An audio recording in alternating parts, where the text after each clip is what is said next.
Bonjour, on commence encore une fois notre séance en comptabilité générale et aujourd'hui le cours portera sur le plan comptable. Alors on va essayer de comprendre qu'est-ce que c'est que ce plan comptable, quels sont ses composants et comment manipuler le plan comptable et utiliser le plan comptable lors de l'enregistrement des opérations journalières et même lors de l'établissement des états de synthèse à la fin de l'exercice. Très bien. Alors, on a déjà parlé le début de le cours concernant le principe comptable. La comptabilité, premièrement, comme étant un ensemble des calculs, des techniques, des tableaux qui nous permet de enregistrer les opérations pour calculer le résultat. Et on a dit que ce calcul et ces enregistrements, ils doivent être régis par une loi qu'on a appelée le Code général de la normalisation comptable. Alors, ce Code général de la normalisation comptable a instauré par la suite sept principes comptables fondamentaux, dont le principe de clarté fait composant. Alors, qu'est-ce que c'est que le principe de clarté? On a dit que le principe de clarté exige que la comptabilité soit réalisée d'une manière claire, compréhensible, et même plus que ça, en respectant l'ensemble des dispositions proposées par le Code général de la normalisation comptable. Donc, c'est le code, donc c'est la loi qui nous a donné et la présentation dès le tableau, et la présentation des calculs, et même la nomenclature et le jargon utilisé lors de travail de la comptabilité marocain. Alors c'est pour cette raison, aujourd'hui, on va parler d'un plan comptable qui est un extrait de cette loi, qui est comment dire, une partie de cette loi qui va nous donner l'ensemble des mesures et l'ensemble des nomenclatures à utiliser lors de travail ou bien lors des enregistrements comptables faits. Alors voilà, c'est ça. Le plan comptable, alors, c'est un document qui régit la comptabilité marocaine conformément aux dispositions du Code général de la normalisation comptable, comme on a dit. Alors généralement, c'est un extrait de ce code qui va regrouper la liste des comptes à utiliser par l'entreprise. Dans cette comptabilité doit respecter la nomenclature, le classement des comptes organisé selon le cadre de ce plan comptable qu'on va voir. Alors voilà, c'est tout simplement ça. Le plan comptable, ce n'est qu'un extrait de la loi qui va nous donner la nomenclature, le jargon et la présentation des documents qu'on va utiliser lors de la comptabilité marocaine. Alors comme vous voyez, il y en a plusieurs versions du plan comptable. Alors, le plan comptable, il existe en plusieurs versions selon les imprimeries, selon les éditions, mais le contenu, c'est toujours le même. Mais le contenu, il n'a jamais changé, bien sûr, en respectant encore une fois le principe de permanence de méthode. Alors, vous pouvez trouver un ensemble des versions de plan comptable en rouge, même en bleu ou bien en vert parfois, mais le contenu, c'est toujours le même. Les informations dedans, ce sont toujours les mêmes. Très bien. Alors voilà, c'est le plan comptable marocain. Alors comment est organisé ce plan comptable? On a dit que le plan comptable, il regroupe l'ensemble de la nomenclature et du jargon utilisé lors de l'enregistrement des opérations. On a dit par exemple, lorsqu'on est en train de travailler le bilan et on va enregistrer par exemple un véhicule. Alors le véhicule, on va le nommer comment dans le bilan? Est-ce qu'on va le nommer véhicule? Est-ce qu'on va le nommer moyen de transport? Il y en a ceux qui veulent dire quand c'est un moyen roulant. Alors chacun il va proposer une nomenclature. Et ainsi on ne sera pas dans la normalisation. C'est pour cette raison le plan comptable, il a instauré un jargon bien spécifique à utiliser. Donc à chaque fois on trouve un élément, on doit revenir au plan comptable et essayer de localiser la nomenclature proposée pour cet élément. Par exemple, si on parle du moyen de transport, ou bien d'un véhicule, ou bien d'une voiture, il va revenir vers le plan comptable et chercher dans le plan comptable comment le plan comptable, ou bien quel est le nom qu'a donné le plan comptable pour ce moyen de transport. Et on va chercher, on va trouver par exemple matériel de transport. Alors on doit utiliser au niveau de la comptabilité matériel de transport. Pas de moyen de transport, pas de véhicule, pas d'un autre nom. C'est le nom proposé par le plan comptable qui doit figurer au niveau des documents comptables. Voilà. Alors, si vous avez remarqué, si vous visualisez ce plan comptable, vous allez trouver que le plan comptable est constitué d'une dizaine de pages. Là où il y en a un ensemble des nomenclatures, un ensemble des comptes distribués selon ces pages. Alors, ça serait très difficile à localiser un élément dans toutes ces pages-là. Par exemple, dans la version que je viens de vous montrer au début de la vidéo, vous allez trouver que la liste composant ou bien montrant ces éléments-là, elle est elle est distribuée, si vous, elle est répartie plutôt entre la page 8 et la page 35. Ça veut dire qu'on a presque 30 pages de liste, 30 pages de nomenclature, 30 pages des comptes, là où on doit chercher. Alors, comment on va s'organiser pour localiser les éléments dans ces trentaine de pages? Alors, c'est pour cette raison, le plan comptable, qu'est-ce qu'il a fait? Il a organisé cette nomenclature selon un cadre. Donc, il a divisé le plan comptable, là, il a divisé la présentation du plan comptable en 10 classes. De la classe 0 à la classe 10. Alors, la classe 0 est spécifique ou bien est réservée aux comptes spéciaux. Les comptes spéciaux, ce sont généralement des comptes qui n'existent pas dans les comptes de la comptabilité générale, que les entreprises les créent spécifiquement pour des besoins spécifiques à elles. Et généralement, ça reste toujours des comptes pour une entreprise X pour s'organiser ou bien pour un compte qui n'existe pas au niveau de la comptabilité générale. Alors, en ce qui concerne notre cours, en ce qui concerne la comptabilité générale qu'on est en train de voir, on ne va rien créer de comptes spéciaux, alors on ne va pas s'intéresser aux comptes spéciaux. La classe 9, elle est réservée à la comptabilité analytique, qui est une comptabilité de gestion, qui est une comptabilité de calcul de coûts, et généralement qui est réservée sous la classe 9. D'autre part, la comptabilité analytique ne fait pas partie de notre cours actuel, alors on ne va pas travailler avec la classe 9. Alors qu'est-ce qui reste? Il reste les classes de 1 jusqu'à 8. Et c'est là l'objet de notre recherche, c'est là l'objet de notre travail, c'est les classes de 1 jusqu'à 8. Les classes de 1 jusqu'à 8, ce sont des classes qui sont réservées à la comptabilité générale. Et où le plan comptable, il a encore une fois facilité la recherche dans ces 8 classes. Donc, ces 8 classes, ils sont aussi répartis selon la nature des comptes et selon cette fois les, les, les, les, les- les- la nature des comptes. Alors, par exemple, la classe 8, elle est réservée pour les comptes de résultats. Parce qu'en généralement, après le calcul de résultats, la détermination du résultat dans le bilan et le CPC, il y a toute une opération de répartition de résultats en dividendes, en réserve, en augmentation de capital, je ne sais pas. Alors, il y a plusieurs opérations de répartition de ce résultat qui vont nécessiter un ensemble des comptes spécifiques qu'on va les trouver dans la classe 8. Alors, encore une fois, cette classe ne fait pas partie de notre cours actuel et alors on va se réserver que les classes de 1 jusqu'à 7. Les classes de 1 jusqu'à 7, d'une manière très facile, ils sont répartis en deux. Les classes de 1 jusqu'à 5, la classe 1, la classe 2, la classe 3, la classe 4 et la classe 5 est réservée au bilan, aux classes ou bien aux comptes qu'on va travailler avec eux dans le bilan. Ça veut dire si on est en train d'élaborer un bilan, les éléments avec lesquels on va travailler, on va les trouver de la classe 1 jusqu'à la classe 5. Et les classes du CPC, ils sont regroupés dans ou bien les comptes du CPC sont regroupés dans les classes 6 ou 7. D'une manière très facile, les classes selon le bilan, ils sont répartis selon les masses. Alors, chaque masse a regroupé ses comptes dans une classe.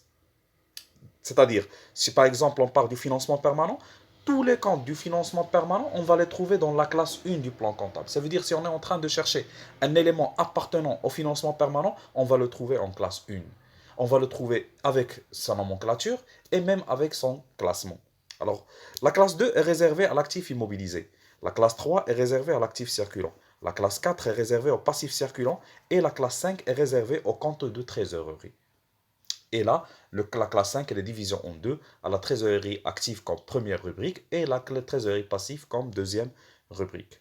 C'est-à-dire que si on est en train de travailler dans le bilan, on n'a que chercher dans les classes de 1 jusqu'à 5 et tout simplement en premièrement essayant de localiser la nature de compte et après chercher dans la classe convenable. Ça veut dire si par exemple on est en train de chercher la créance client, on voulait savoir la créance client, comment elle est appelée selon le plan comptable pour pouvoir l'enregistrer la comptabilité.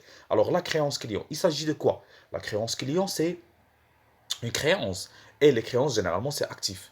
Maintenant, cette créance, est-ce qu'elle est durable ou non durable? Puisqu'on parle d'un client, le client, normalement, il doit nous payer dans un délai maximum de 60-90 jours. C'est-à-dire que c'est une courte durée, moins d'une année. Alors, c'est une créance et c'est moins d'une année, alors c'est de l'actif circulant hors trésorerie. Alors, quelle est la classe convenable ou bien réservée à l'actif circulant? C'est la classe 3. Alors, tout simplement, on va ouvrir le plan comptable dans la classe 3 et on va trouver, voilà, le compte qui est réservé au client, qui est le compte 3421 client. Si par exemple on part cette fois, je ne sais pas, d'un bâtiment, alors on voulait bien localiser le bâtiment pour pouvoir le mettre à sa place dans le bilan. Alors le bâtiment, c'est actif, passif, produit, charge. Le bâtiment, c'est un actif. tout à fait. Pourquoi? Parce que le bâtiment, c'est un matériel, parce que c'est une possession de l'entreprise. Et ce bâtiment-là, c'est une possession durable, parce qu'on généralement, on va travailler avec le bâtiment d'une manière durable. Alors, c'est une possession durable. Les possessions durables, normalement, ils sont considérés comme actifs immobilisés. Alors, on sait bien que le bâtiment appartient à l'actif immobilisé maintenant. Et voilà, quelle est la classe réservée à l'actif immobilisé? C'est la classe généralement 2. Voilà, c'est la classe 2 de l'actif immobilisé. Alors, tout simplement, on va s'adresser au plan comptable, chercher la classe 2, et voilà, chercher parmi les éléments de la classe 2 à quelque chose qui va convenir avec le bâtiment. Et effectivement, on va trouver un compte qui s'appelle bâtiment, qui est 23-21. Et voilà, comme ça, on a localisé l'élément, son classement et bien sûr avec le nom exact donné par le plan comptable. Voilà, et ainsi de suite. Alors, c'est ça le travail. Alors, dorénavant, lors de l'élaboration des documents comptables, il faut toujours se référer au plan comptable. Il faut toujours se référer à cette loi. À chaque fois, on a un élément qu'on veut classer un bilan. À chaque fois, on a un élément qu'on veut classer la comptabilité. Il faut premièrement le localiser. Est-ce que c'est un actif? Est-ce que c'est un passif circulant? De trésorerie, actif, passif. Et après, s'adresser à la classe convenable pour chercher parmi les éléments disposés à cette classe. Et voilà, le trouver avec son nom exact et son classement exact par rapport au plan comptable. Alors voilà, la même chose qu'on a dit sur le bilan, on va la répéter pour les comptes de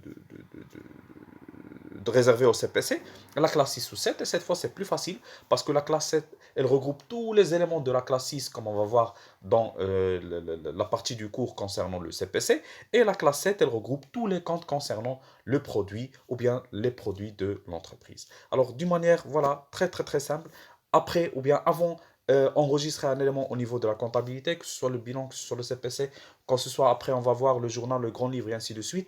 Une fois on localise l'élément, on s'adresse au plan comptable pour chercher son nom exact selon cette méthode de laquelle j'ai parlé. Alors j'ai dit premièrement, on localise la nature du compte, la nature voilà, de l'élément. Est-ce que c'est un actif immobilisé, actif circulant, trésorerie? Et ça selon les explications qu'on a fait la dernière fois. Financement permanent, il contient, on a dit, le capital plus les dettes durables. L'actif immobilisé, il contient les matériaux, les possessions durables, plus les créances à long terme, plus d'une année. Les créances moins d'une année avec les stocks, ils sont l'actif circulant. Le passif circulant, il regroupe l'ensemble des dettes inférieures à une année hors établissement de crédit. Et la trésorerie, elle regroupe les deux. La trésorerie active, c'est les disponibilités en termes de liquidité qu'on a actuellement en banque, en caisse, en trésorerie, en compte chèque postal, en compte de trésorerie ou un élément pareil. Alors que la trésorerie passive, elle contient ou bien elle regroupe l'ensemble de crédits de liquidité cette fois. L'ensemble des crédits à très court terme, généralement inférieurs à une année et auprès des établissements de crédit. Alors voilà, c'est comme ça comment on travaille ou bien comment on recherche les éléments selon le plan comptable. Sauf que si on ouvre le plan comptable, on va trouver que le plan comptable il contient un ensemble. Par exemple, si on prend celui-ci, c'est la classe, celui-là, c'est la classe 1, la classe du financement permanent. On va trouver que cette classe, elle regroupe un ensemble des titres. Et comme vous voyez, il y en a des titres là où il y en a des éléments qui sont, excuse, voilà, il y en a des éléments qui sont, par exemple, en fluorescent, si vous voulez. Et là où leur identification elle est faite avec deux chiffres, il y en a ceux qui sont écrits en gras, comme vous voyez là. Et généralement, leur identification elle est faite avec des numéros composés de trois chiffres. Il y en a d'autres qui sont écrits d'une police normale, voilà, comme ces comptes-là, qui généralement sont identifiés avec encore des numéros, mais cette fois de 4 chiffres. Et il y en a d'autres qui sont identifiés avec des numéros avec des 5 chiffres. Alors, comme vous voyez, il y en a des titres avec un code d'un chiffre, un code de 2 chiffres, un code de 3 chiffres, de 5 chiffres, de 4 chiffres et ainsi de suite. Alors, quelle est la différence entre cette classification-là? Alors, le plan comptable, pour faciliter encore plus la localisation des éléments selon le plan comptable et pour une meilleure organisation, qu'est-ce qu'il a fait? Il a essayé de diviser chaque classe en une structure générale qui commence premièrement par diviser la classe en des rubriques. Diviser la classe en des rubriques. Par exemple, si on parle par exemple de la classe 1, vous allez trouver que la classe 1, elle est divisée en la première rubrique compte de capitaux propres, ou bien rubrique de capitaux propres, rubrique capitaux propres assimilés, rubrique d'aide de financement, rubrique prévision durable, rubrique compte de liaison et la rubrique écart de conversion passif. Alors généralement, la classe 1, elle est divisée en 6 rubriques. Et après, chaque rubrique, qu'est-ce qui a fait le plan comptable? Il a regroupé en elle ces éléments convenables à elle, ou bien ces éléments appartenant à elle. Ça veut dire qu'il a plus diversifié, ou bien il a plus expliqué ces rubriques par ce qu'on appelle encore les postes. Et généralement, ce sont ceux qu'on va trouver écrits en gras, et avec un code identifiant de 3 chiffres. Par exemple, si on prend la rubrique maintenant capitaux propres, il est divisé en premier poste capital social ou personnel, deuxième poste prime d'émission, troisième poste écart de réévaluation, quatrième poste réserve légale, cinquième autre réserve, report à nouveau, résultat net en instance d'affectation et résultat net de l'exercice. Ce sont les postes appartenant à la rubrique capital ou bien capitaux propres. Et ainsi de suite. Après, le plan comptable, qu'est-ce qu'il a fait? Il a plus donné des spécifications. Pour plus d'explications, il a divisé les postes, cette fois, en des comptes. Par exemple, si on prend le compte capital, on va trouver que le capital social en personnel qui a un poste, on va trouver qu'il est divisé en capital social, et après, capital fonds de dotation, voilà, comme vous voyez là. Après, capital personnel. Après, actionnaire, capital, souscrit, non appelé. Alors, un poste, il est divisé en des comptes. Et généralement, les comptes, ils sont identifiés par un code qui est composé de 4 chiffres. Alors voilà, capitaux propres, c'est une rubrique. Alors, le code identifiant, c'est 11 de chiffres. Le capital social ou personnel est un poste. Alors, il est identifié avec un numéro, ou bien un code composé de 3 chiffres, comme vous voyez là. Capital social ou personnel, 111 par exemple, 112, 113, 114 et ainsi de suite. Alors que les postes, ils sont divisés en des comptes. Et les comptes, généralement, ils sont identifiés, ou bien ce sont les titres, ce sont les titres qui sont identifiés par des codes composés de 4 chiffres. Comme vous voyez là, 1111, 1112, 1117, 1119, et ainsi de suite. Alors, je répète encore une fois, les classes, ils sont divisées en des rubriques, les rubriques, ils sont divisées en des postes, les postes, ils sont divisés en des comptes, et il y en a quelques comptes qui demandent des spécifications et qui demandent plus de détermination ou bien d'explication. On va trouver qu'ils sont divisés en d'autres, ce qu'on appelle sous-comptes, ou bien des comptes divisionnaires. Alors, comme vous voyez là, par exemple, le capital personnel, il peut être divisé en deux. Soit un capital individuel, soit un capital de l'exploitation, ou bien de l'exploitant. Alors voilà, comme vous voyez, le capital personnel, c'est un compte qui est divisé en deux sous-comptes. Et les sous-comptes, comme vous voyez, ils sont identifiés par des numéros ou bien des codes composés de 5 chiffres. Alors voilà, c'est la structure du plan comptable. Je répète encore une fois, le plan comptable a divisé il a divisé les classes en rubriques. Les rubriques, ils sont divisés en des postes. Les postes, ils sont divisés en des comptes. Et les comptes, ou bien quelques comptes, ils sont divisés en des sous-comptes ou bien des comptes divisionnaires. Alors voilà, c'est la structuration du plan comptable. Alors à chaque fois, on est en train de chercher un élément. Il faut faire attention à que chaque classe regroupe, comme on a dit, un certain type de nature de compte. Et dans la même classe, la classe, elle est structurée selon la structuration déjà citée. Généralement, lors des exercices ou bien lors de travail comptable qu'on va faire, on va travailler généralement avec les comptes les comptes ou bien les sous-comptes pour avoir le maximum d'identification des éléments. Alors généralement, il faut chercher les éléments qui ont 4 chiffres ou bien 5 chiffres. Ça n'empêche, parfois on pourrait bien travailler avec les postes, mais on ne peut pas travailler avec les rubriques parce que ça ne donne pas beaucoup d'analyse et beaucoup d'explications concernant les possessions ou bien concernant données comptables de l'entreprise. Alors c'est pour cette raison, même la loi comptable, elle impose les entreprises à faire figurer au moins leur poste au niveau de la comptabilité. Sinon, dans les exercices, on préfère travailler avec les comptes et les sous-comptes pour une meilleure visualisation des éléments. Alors voilà, si par exemple, voilà, je vous demande de chercher cette fois, par exemple, vous voulez localiser ou bien enregistrer par exemple, un ordinateur. Alors, ordinateur d'abord, c'est quoi? Un ordinateur, c'est un matériel que va travailler l'entreprise. Alors, c'est un matériel durable. Puisqu'il s'agit d'un matériel durable, alors c'est un actif immobilisé. Alors, l'actif immobilisé, on a dit qu'il il est regroupé dans la classe 2. Alors, on va s'adresser au plan comptable, ouvrir la classe 2 et voilà, chercher dans la classe 2 un élément qui va représenter, ou bien un compte qui va représenter les ordinateurs.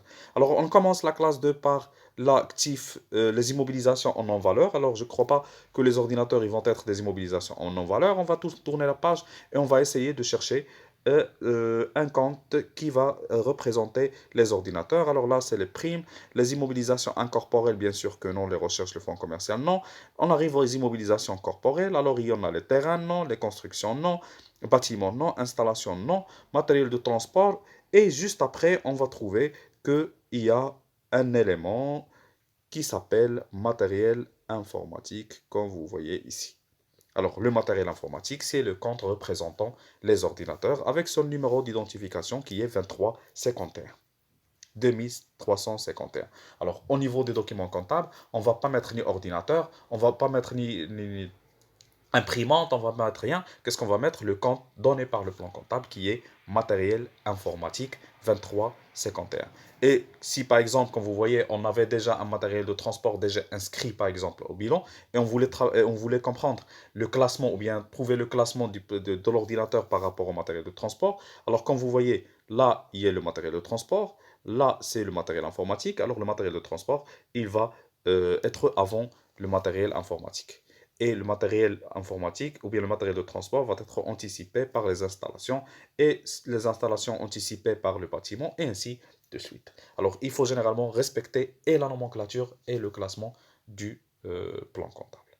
Alors voilà, grosso modo, c'est le plan comptable. Alors à chaque fois, on a un élément qu'on veut enregistrer au niveau de la comptabilité générale, que ce soit le bilan, CPC, journal, grand livre ou bien tous les éléments, tous les documents qu'on va aborder ensemble. Il faut toujours respecter cette classification et cette nomenclature proposée par le plan comptable. Alors comme je vous ai dit, le travail il est facile. Il faut juste premièrement lire l'opération, localiser l'élément. Est-ce que c'est un actif? Immobilisé, circulant, trésorerie active, financement permanent, passif circulant, trésorerie, charge produit. Une fois on arrive à localiser l'élément, on s'adresse directement à la classe convenable à lui et commence à chercher parmi ces éléments-là. Surtout, on a dit parmi les éléments identifiés par les 4 chiffres ou bien par les 5 chiffres, compte ou bien sous-compte, et trouver l'élément avec son nom et après le reporter au niveau du document comptable en respectant le classement des éléments déjà disposés. Alors voilà, c'est le travail du plan comptable. Il faut juste faire attention parce que généralement le plan comptable, il est divisé en deux parties, le modèle normal et le modèle simplifié.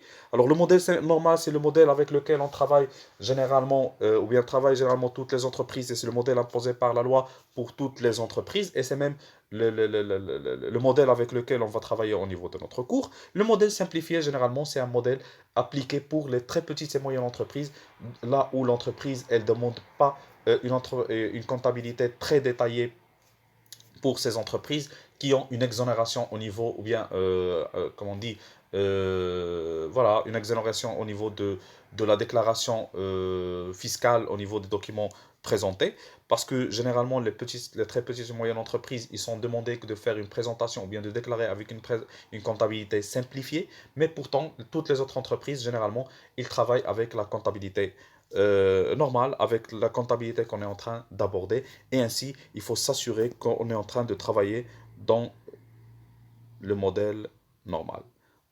Parce que il faut faire attention, parfois, si vous vous adressez au modèle simplifié, vous n'avez pas tous les détails des comptes. Ce sont des comptes très simplifiés, ce sont des comptes là où ne figurent pas tous les données ou bien les éléments comptables qu'on cherche. Voilà, alors c'est le plan comptable. J'espère que c'était clair. C'est tout à propos d'aujourd'hui. Alors, Pour récapitulation, le plan comptable, c'est toujours notre référence au niveau de, premièrement, localisation des éléments, sa nomenclature, bien leur nomenclature, leur identifiant et même leur classement. Alors, dorénavant, à chaque fois on va travailler un document comptable, on aimerait bien, ou bien il faut toujours trouver les éléments présentés par le plan comptable, leur identification et leur classement. Je vous remercie pour votre attention. C'est tout pour aujourd'hui. J'espère que c'était clair. J'espère que c'était facile. Alors, pour un meilleur entraînement, essayez de prendre des éléments, essayez de prendre des éléments composant une situation du patrimoine d'une entreprise et essayez de les localiser et de les chercher au niveau du plan comptable avec leur numéro de compte ou bien de leur sous-compte. Voilà, comme ça, on tient fin à notre séance. Je vous remercie encore une fois pour votre attention et au cours prochain. Merci.